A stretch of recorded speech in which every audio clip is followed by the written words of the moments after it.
الحمد لله رب العالمين والصلاة والسلام على رسوله الكريم أما بعد.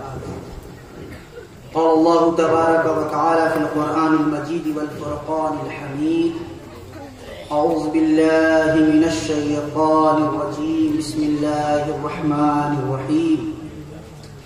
وإذ قال موسى لفتاه لا أبرح حتى أبلغ مجمع البحرين او امضي حقبا. سبحان اللہ. صدق اللہ العظیم. حضرات گرامی، بہت دیر سے آپ حضرات سرور کائنات صلی اللہ علیہ وسلم کی تعریف نظم کے حوالے سے سماعت کر رہے تھے. بہت خوبصورت سامعین ہیں اور بیوٹیفل آڈینس کے سامنے ایڈریس کرنا بڑے مزے کی بات ہوتی ہے. جب سننے والا تیار ہو اور لینے کے لیے آمادہ ہو تو پھر بیان کرنے میں لطف آتا ہے. مجمع کو دیکھتے ہوئے چونکہ یہ جلسہ فیضان تاج العارفین کانفرنس کے نام سے منسوب ہے تو فیض تو جاری ہے اور اس کا نظارہ آپ حضرات دیکھ بھی رہے ہیں. تو یہ فیض یا فیضان ہے کیا؟ کس کو کہتے ہیں فیض؟ لوگ کہتے ہیں نا کہ صوفیوں کی باتیں سمجھ میں نہیں آتی. یہ ان کے اشارات، عارفانہ اشارات اور تصوف کی دنیا، یہ تو ایک الگ ہی دنیا نظر آتی ہے. آج میں آپ کو اسی دنیا کا سیر کراؤں گا جو سمجھ میں نہیں آتی کیونکہ سمجھایا نہیں جاتا. یہ صوفیوں کے اشارات آئے کہاں سے؟ یہ ان کے عارفانہ استدلال کہاں سے وارد ہوئے؟ ایسا لگتا ہے کہ یہ کوئی نئی چیز ہے. آئیے قرآن میں دیکھتے ہیں. آج جو میرے بیان کا عنوان ہے وہ یہ ہے کہ قرآن کریم کے اندر ایک ظاہری معنی ہوتا ہے. قرآن کریم کی آیات جو ہیں اس آیات کے ایک ظاہری معنی ہوتے ہیں جس سے مسائل کا استنباط ہوتا ہے، جس سے حکم لاگو ہوتا ہے. اور قرآن کریم کے ایک باطنی معنی بھی ہوتے ہیں. قرآن کریم کے ان کی آیات کے ایک اسرار و رموز سے پر آیت بھی ہوتی ہے. یہ اسی کے اندر موجود ہوتا ہے. آپ یہ کہیں گے مولانا یہ آپ کہاں سے کہہ رہے ہیں، یہ باطنی معنی کیا ہے؟ اب تک تو ہم لوگ ظاہری معنی سماعت کر رہے تھے قرآن کریم، یہ باطنی آپ کہاں سے لے کے چلے آئے؟ ابن حبان کی حدیث انہوں نے اپنے صحیح میں لکھا ہے، حضرت ابن مسعود سے روایت ہے، فرمایا گیا انزل القرآن علی سبع احرف لِكُلِّ حرف ظہر و بطن. لِكُلِّ حرف منہا ظہر و بطن. یہ قرآن کریم کے 7 آیت، 7 حروف ہیں. 7 حروف پر قرآن کریم کی آیتوں کو نازل کیا گیا اور لِكُلِّ حرف، ان میں سے ہر ایک آیت یا ہر ایک حرف یا ہر ایک معنی ایک ظاہری معنی ہوتے ہیں اور ایک باطنی معنی ہوتے ہیں. ابن حبان نے اپنی صحیح میں اس کا ذکر کیا اس حدیث کا. تو یہ بات تو واضح ہو گئی کہ قرآن کریم کے ایک ظاہری معنی بھی ہیں اور ایک باطنی معنی بھی ہیں جس کو اسرار و رموز کہا جاتا ہے، جو مخفی ہے. آج میں آپ کے سامنے حضرت موسیٰ اور خضر کا واقعہ، تو یہ واقعہ نہیں ہے، اس واقعے کے اندر جو اشارات ہیں وہ بتاؤں گا. واقعہ تو آپ لوگ سنتے ہی رہتے ہیں. موسیٰ و خضر کا واقعہ تو آپ کو خوب معلوم ہے، مگر عارفوں نے اس کے ماتحت اور اس کے زمر میں اور اس کے اندر جو اشارات اور جو اسرار و رموز نکالے ہیں اپنے مریدین کے تربیت کے لیے، میں اس کی طرف اشارہ کر رہا ہوں، آج اسی کو بیان کروں گا انشاءاللہ۔ تو میں نے کہا قرآن کریم کے ظاہری معنی بھی ہوتے ہیں اور ایک باطنی معنی بھی ہوتے ہیں، اور اسی حدیث میں اسی راوی حضرت عبداللہ بن مسعود فرماتے ہیں، انہی سے روایت ہے کہ اللہ نے اس ظاہری اور باطنی معنی کے حوالے سے اللہ کے رسول ارشاد فرماتے ہیں کہ یہ جو قرآن کا ظاہری حصہ ہے اور یہ جو باطنی حصہ ہے، میں نے اس کو علی کے جھولی میں ڈال دیا، میں نے اس کو مولا علی کے جھولی میں ڈال دیا ہے۔ اگر قرآن کے ظاہری معنی سمجھنا ہے تو مولا علی سے رجوع کرو، اور باطنی معنی سمجھنا ہے تو مولا علی کا دروازہ کھٹکھٹاؤ، کیونکہ مولا علی کو فرمایا انا مدینۃ العلم وعلی بابھا، میں علم کا شہر ہوں، علی اس کے دروازے ہیں، اور علم تک پہنچنے کے لیے دروازے تک آنا ضروری ہے۔ تو یہ تو ایک بات تھی۔ فرمایا آیت کے اندر وَإِذْ قَالَ مُوسَى لِفَتَاهُ لَا أَبْرَحُ حَتَّى أَبْلُغَ مَجْمَعَ الْبَحْرَيْنِ أَوْ أَمْضِيَ حُقُبًا، موسیٰ نے کہا کہ میں سفر جاری رکھوں گا، لا ابرح، میں رکوں گا نہیں، سفر جاری رکھوں گا یہاں تک کہ دو دریاؤں کے سنگم تک پہنچ جاؤں، جہاں دو دریا آپس میں ملتے ہیں وہاں تک پہنچ جاؤں، یا پھر ایک طویل زمانے تک سفر کرتا رہوں، میں اس وقت تک اپنے سفر کو روکوں گا نہیں، جاری رکھوں گا۔ بات یہ ہے، واقعہ یہ ہے کہ ایک دفعہ مجلس لگی ہوئی تھی حضرت موسیٰ علیہ السلام کی۔ دیکھیے جو بیان کرنے جا رہا ہوں یہ بڑا صبر کا تقاضا رکھتا ہے، چونکہ یہ عارفوں کی بات ہے، اور اسی آیت کے اندر، اسی صورت کے اندر خواجہ خضر نے بھی کہا تھا موسیٰ سے انک لن تستطیع صبر معی صبرا، کہ آپ صبر نہیں کر پائیں گے، یہ عارفوں کے ساتھ رہنا اتنا آسان نہیں ہے، یہ بزرگوں کے مجلس میں بیٹھنا اور ان کی معیت کو اختیار کرنا یہ اتنا آسان نہیں ہے، آپ صبر نہیں کر پائیں گے، تو سمجھنے کے لیے صبر کرنا ہوگا۔ تو آج آپ کے بھی صبر کا پیمانہ دیکھنا ہے کتنا لگ رہے ہے، صبر ہوتا ہے کہ نہیں، کیونکہ جو چیز میں بیان کرنے جا رہا ہوں یہ صبر کا متقاضی ہے، صبر چاہتا ہے، سننا بھی صبر چاہتا ہے اور اس کو ہضم کرنا بھی صبر چاہتا ہے۔ کیا آپ کو بات سمجھ میں آتی ہے کہ نہیں؟ تو مجلس لگی ہوئی تھی اور بات یہ ہوئی کہ موسیٰ کے زبان سے نکل گیا کہ اس پورے روئے زمین پر سب سے زیادہ جاننے والا، سب سے بڑا عالم میں ہوں۔ اللہ نے کہا ہے موسیٰ میں نے تو تمہیں صرف ایک ہی علم دیا، اس روئے زمین پر ایک اور بھی شخص ہے جو تم سے زیادہ جانتا ہے، جو تم سے زیادہ جانتا ہے، میں نے جو تمہیں علم دیا ہے یہ علوم ظاہری ہے، اس سے حکم صادر ہوگا، اس سے مسائل کا استنباط ہوگا، اس پر لوگ عمل کریں گے تو اللہ کے احکام پر عمل کرنے سے انہیں فائدہ ہوگا، مگر اے موسیٰ ایک علم اور ہے جو تمہیں نہیں معلوم۔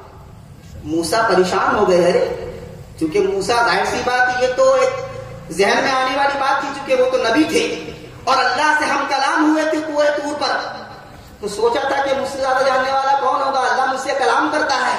اللہ نے کہا نہیں موسیٰ ایک علم اور ہے، وہ علم معرفت ہے، وہ علم حقیقی ہے، وہ علم وہ ہے جو مولا سے ملاتا ہے۔ اے موسیٰ میں نے وہ علم تجھے نہیں دیا ہے، اگر اس علم تک پہنچنا ہے، اس کا اگر حصول چاہتے ہو تو اس عارف سے جا کر ملاقات کرو۔ سبحان اللہ، اگر اس علم تک پہنچنا ہے تو اس عارف سے ملنا ہوگا جسے خواجہ خضر کہا جاتا ہے۔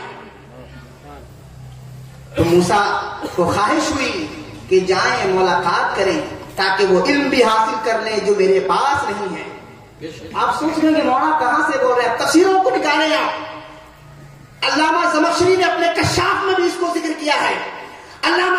بھی اس کو ذکر کیا ہے، علامہ ماوردی نے اپنی تفسیر میں اس کو ذکر کیا ہے، مختلف تفاسیر عربی کی اٹھا کر دیکھ لیں، یہی وضاحت ملے گی آپ کو۔ اور بخاری شریف میں تو تفصیل سے موجود ہے حدیث کے اندر۔ تو اللہ نے کہا اگر ملنا چاہتے ہو، ملاقات کی خواہش ہے تو جاؤ ملاقات کرو جا کر۔ تو موسیٰ چلے حضرت خضر سے ملاقات کے لیے۔ ملاقات کرنے کا پس منظر، ملاقات کرنے کا مقصد کیا تھا، ریزن کیا تھا؟ حصول علم، وہ علم جس کا تعلق باطن سے تھا۔ آج کچھ مولوی حضرات ایسے ہیں جو صرف ایک علم حاصل کر لیتے ہیں اور پیٹ میں اتنا درد اٹھتا ہے، اتنی پریشانی اٹھتی ہے، چونکہ ان کے آنکھوں پر پردہ ہے، وہ اس باطنی علم کو نہ دیکھ سکتے ہیں نہ سمجھ سکتے ہیں۔ اس کی وجہ یہ ہے کہ وہ بزرگوں کی صحبت سے دور ہیں۔ اس علم تک پہنچنے کے لیے صحبت کو اختیار کرنا ہوگا، اس علم تک پہنچنے کے لیے بزرگوں کی جوتی کو سیدھی کرنا ہوگا، تب وہ علم حاصل ہوگا۔ مولانا روم کے پاس بھی تو علم تھا اور بڑا ناز تھا اپنے علم میں۔ جب گزر ہوا حضرت شمس تبریز کا تو فرمایا یہ کیا ہے؟ تو حضرت مولانا روم نے فرمایا یہ وہ چیز ہے جو تم سمجھ نہیں سکتے۔ علم کے انداز میں، علم کا اپنا ایک ایگو ہوتا ہے، علم کے اندر اپنا ایک ایگو ہوتا ہے۔ علم زبان کھلواتا ہے، علم زبان کھولتا ہے، اور معرفت سر جھکاتی ہے، معرفت سر جھکا دیتی ہے، کیونکہ وہاں زبان کا تعلق نہیں، وہاں تو دل کا معاملہ ہے، وہاں دل کا معاملہ ہے۔ تو گزرے حضرت معروف کی طرف سے حضرت شمس تبریز، پوچھا کیا ہے؟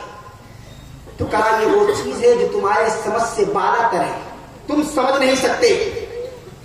تو کچھ کتابیں تھی وہاں رکھی ہوئی مخطوطات کی شکل میں، علمی نقطے تھے اس کے اندر۔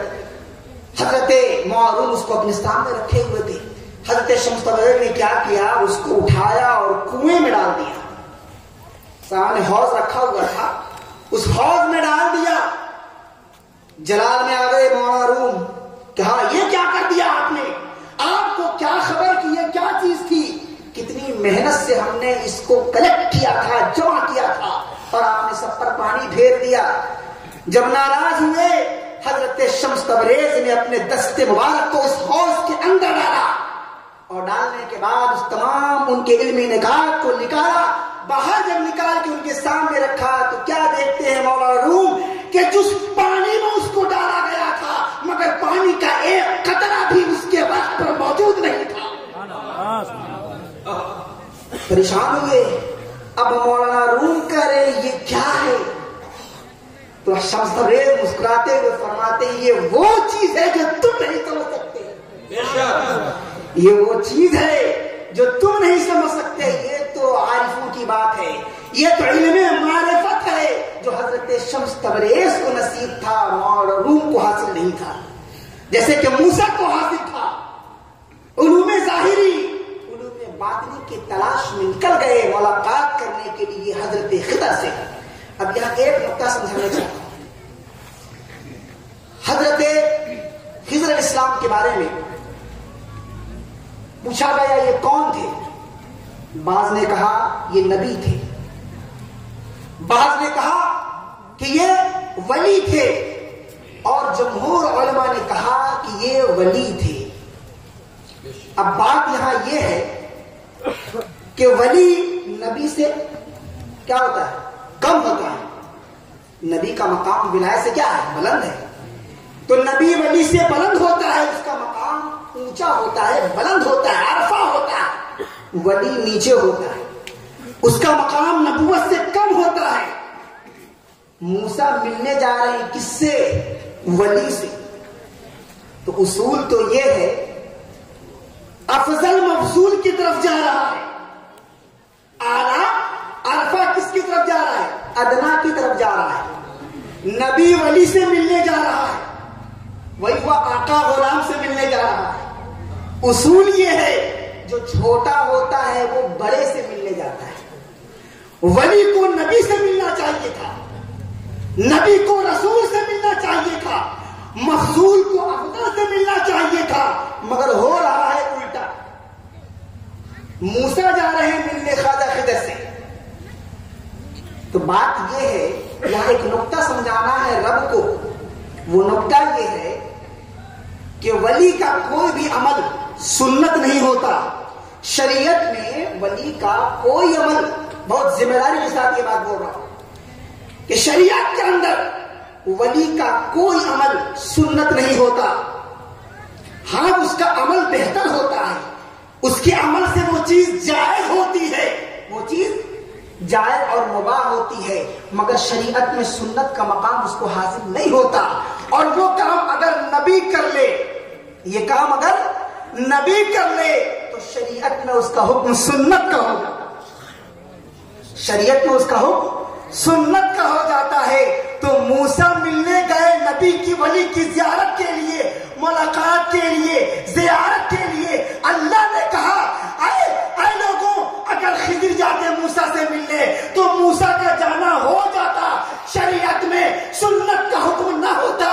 موسیٰ گئے اس لیے تاکہ موسیٰ کے عمل سے کسی ولی سے زیارت کرنا، اس کے بارگاہ میں حاضری دینا، یہ نبی کے عمل سے شریعت کے اندر سنت ثابت ہو جائے. بے شک سبحان اللہ، بہت عمدہ پیغام. نبی کے عمل سے ولی کی زیارت کے لیے جانا سنت ہو جائے، سنت ثابت ہو جائے. اس لیے حضرت موسیٰ ملاقات کے لیے گئے. کس کی ملاقات کے لیے؟ زیارت کے لیے حضرت خواجہ خضر علیہ السلام. یہ ایک اصول ملا. اب اس کو ایک اور قرآن کی آیت سے سمجھیے. حضرت زکریا علیہ السلام حضرت مریم کے حجرے کے پاس جب پہنچے، ان سے ملاقات کے لیے، حضرت مریم چونکہ ولیہ تھی، اپنے حجرے میں تھی موجود عبادت گاہ میں. حضرت زکریا گئے اور جانے کے بعد دیکھا کہ بند کمرے میں پھل آ رہے ہیں. کیا دیکھا؟ مثال دے رہا ہوں قرآن سے، مثال بھی قرآن سے ہٹ کے نہیں دوں گا. اپنی بات کی مضبوطی کے لیے ایگزامپل بھی میں قرآن سے ہٹ کے نہیں دوں گا. تو دیکھا حضرت زکریا نے کہ حضرت مریم کے بند کمرے میں، ان کے حجرے میں پھل آ رہے ہیں. پھل، اور پھل بھی ایسا پھل، بے موسم پھل. اب یہ موسم جو ہے فروری کا مہینہ نہیں ہے. اس موسم میں اگر آپ کو آم ملنے لگے یہاں آپ کے ساؤتھ میں تو آپ شاکڈ ہوں گے کہ نہیں؟